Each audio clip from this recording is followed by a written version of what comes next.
السلام عليكم ورحمة الله وبركاته. ازيكم يا اجدع اخوات في الدنيا؟ طبعا احنا بقالنا فترة، كل سنة وانتم طيبين، وبمناسبة عيد الاضحى المبارك كده يجعله ربنا علينا بخير. طبعا انا هبدأ باذن الله من يوم السبت في تنظيف المطبخ، بس انا جيت النهارده اتكلم معاكم شوية. انا طالعة النهارده اتكلم، مش عايزة اقول لكم البوتاجاز ده تحفة، بس صدقوني يعني خلي بالكم التنظيف العميق اللي هيبقى يوم قبل العيد باذن الله في ماده كده هجيبها للبوتاجاز عشان تشوفوه. هو تيفال بس من النوع اللي اي حاجه بتمسك فيه، يعني اي بقعه بتمسك فيه بيبقى عاوز على طول ايدك فيه. بس انا جبت الاسترس دوت اللي بيقولوا عليه، بوظ لي البوتاجاز، عمل لي بقعه فيه، فعشان كده وبوظ لي اكرم البوتاجاز، عشان كده مش هستعمله. هستعمل حاجه تاني مع الخل هتخليه يبقى في منتجع. طبعا انا ما بنزلش فيديوهات على اليوتيوب، على اليوتيوب عشان زي ما تقولوا عندي حالة من الملل كده والاكتئاب. انتوا طبعا عارفين عملية التكميم دي يا جماعة، والله العظيم مش بالسهل. يعني ما حدش يقول لكم.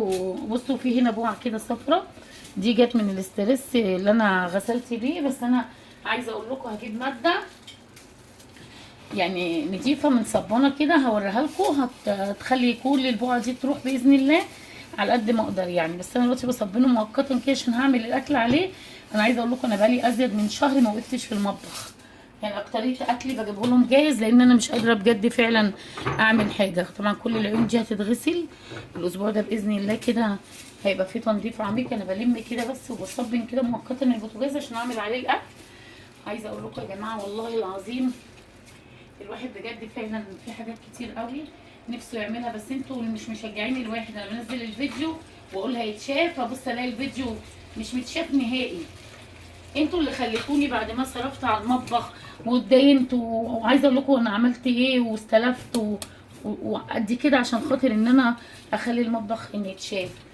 كان المطبخ بتاعي انا قعدت سنتين اوضب في المطبخ لحد ما وصلته للمكانه اللي هو بقى فيها ده، الحمد لله على قد ما قدرت. وانا عارفه يعني ان في مطابخ بتبقى اعلى بكتير، بس انا الحمد لله اللي قدرت عليه عملته وراضيه وعاجبني مطبخي وكل حاجه. بس عايزه اقول لكم لسه البوتاجاز بقى باذن الله على يوم السبت هيبقى في تنظيف عميق، والاوكر هتتشال وكل حاجه في البوتاجاز هتتشال تتغسل. انا بس النهارده كده بروقه كده عشان هعمل شويه اكل، مثلا هعمل شويه باميه ورز عليه. قلت لجودي تعالي يا جودي صوريني اتكلم شويه معاهم لحد ايه اتكلم معاهم بمناسبه عمليه التكميم وكده. عايزه اقول لكم عمليه التكميم دي يا جماعه مش بالسهل، مش بالسهل صدقوني. يعني محدش يقول لك لا دي عمليه خفيفه، لا ده انت هتبقي احسن. انا احسن شكلا واحسن موضوعا، لكن نفسيا يعني اللهم لك الحمد زفت. تمام. الاكل بتاع انا جبت هنا نص كيلو لحمه، قلت النهارده اعمل لهم شويه باميه. طبعا انا ما باكلش اصلا، اللي بياكلوا هم ماشي. طبعا جبت نص كيلو لحمه كده بشوحها على النار، بحطه الاول ياخد صدمه على النار كده، وابتدي انا انزل بايه. الراجل مديني كمان حبه حاجات كده زي حلويات كده حط عليها وهنزل بالبصلايه كده. خلوا بالكم الحلل السلسين دي حتى لو هي انا بحب اعمل البصل كده عشان بحب اكله في الشوربه، لان انا ما باكلش بقطعه كبير كده زي ترنشات تخينه على اساس بقى باكله حلو ليا، يعني بدل ما بقدرش ان انا اكل باكله بيبقى خفيف وعلى المعده وحلو بيدي طاقه. بصوا يا جماعه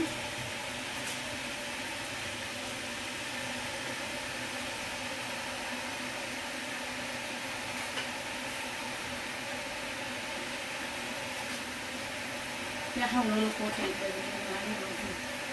طبعا يا جماعه عايزه اقول لكم من اكبر المراحل الصعبه في حياتي هي اختياري للعمليه دي، على قد ما هي كانت على فكره ان العمليه في عمايلها مش صعبه زي التعب اللي انا كنت فيه، لكن بتبقى صعبة لما تشوفي مثلا حاجات قدامك ومتقدريش تاكليها. يعني عايزه اقول لكم يا جماعه باركوا لجودي نجحت. يبقى اكتبوا لي في الكومنتات، حط حبه ورق لوري وحبه قرفه خشب، بحط اكتبوا لي في الكومنتات مبروك لجودي عشان جودي نجحت، وبتقولي قولي لهم يا ماما ان انا نجحت. فعايزاكم كلكم تباركوا لها عشان باذن الله هي رايحه سنه اولى اعدادي. بصوا يا جماعه وراح ماسكه كده، حطيت انا الورق اللوري وحطيت قرفه، وحطيت لسه طبعا هنزل اجيب توابل، بحط يعني فلفل اخضر كده بيدي طعم جميل للشوربه مع البصلايه، حطيت قطايه. كل دي يا جماعه بتدي للشوربه باريس، ولو عندي جزر كمان بحط، بتبقى جميله في الشوربه. اللهم صل وسلم وبارك عليك يا رسول الله. افضل اشوح فيها كده شويه. اللحمه دي ب 200 بحط لها مكعب ماجي كده.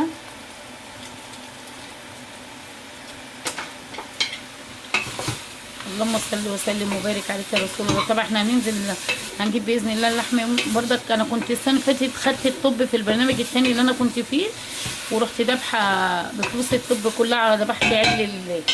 قلت اطلعه صدقه كده، يعني ذبيح او كل حاجه اضحيه، بس اطلعه لوجه الله، حاجه جات لي من بابا الله اطلعها.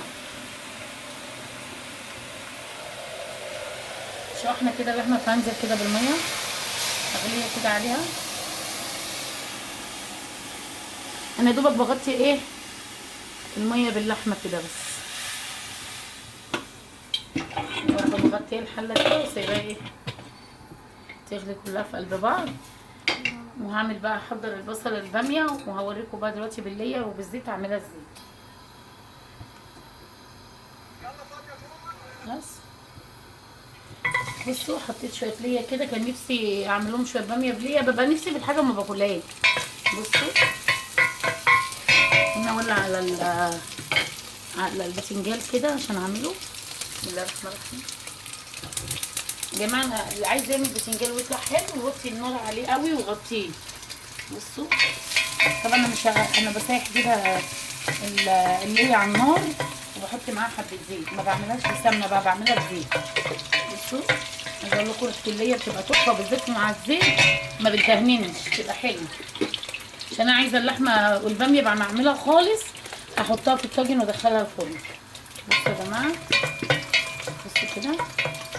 اللهم صل وسلم وبارك عليك يا رسول الله. بالله عليكم يا جماعه، انا شايف انتوا عارفين انا جالي حاله من نفسيه بسبب قله المشاهدات. عايزه اقول لكم اللهم صل وسلم وبارك عليك يا رسول الله. انا قلت بقى ايه اعمل شويه باميه ومني اتكلم معاكم على عمليه التكميم. انا عايزه اتكلم معاكم على عمليه التكميم واقول لكم المراحل في حياتي. انا دلوقتي طبعا بقالي 7 اشهر وزاد 8 شهر ليا. الحمد لله انا خسيت معدل 42 كيلو. كل حاجه فيا نزلت الحمد لله بفضل الله. ما رحت الجيم وما بشربش ميه كتير، وبطني شدت تمام، ودراعاتي شدت. بطني شويه لسه، بس الحمد لله احسن من اول بكتير. اللهم صل وسلم وبارك عليك يا رسول الله. هقلب البصله كده، هعمل التومه وارجع لكم.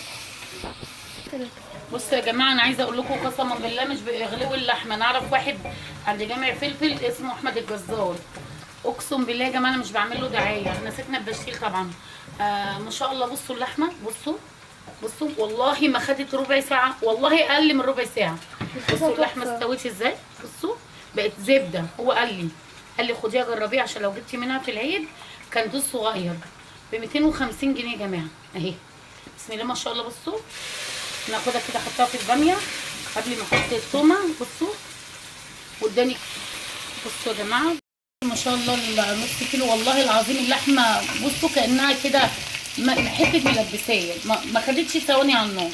طبعا انا هنا دقه توم بفلفل احطه في قلبيها كده بيدي طعم للباميه.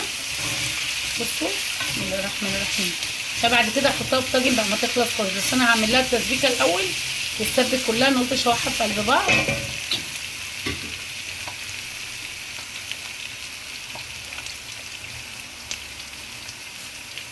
كده البهارات كده وكده.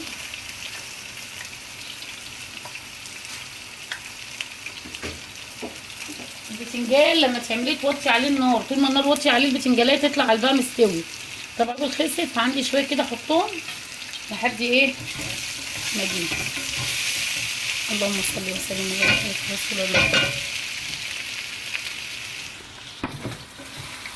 حطيت مكعب الماجي كده وهنزل بالقطه كده. بسم الله الرحمن الرحيم اهي. الكبه اللي انا جايباها دي نفعاني. وهنزل كده اغطي كده التسبيكه تتسبك براحتها. والبتنجان اهو ثواني كده.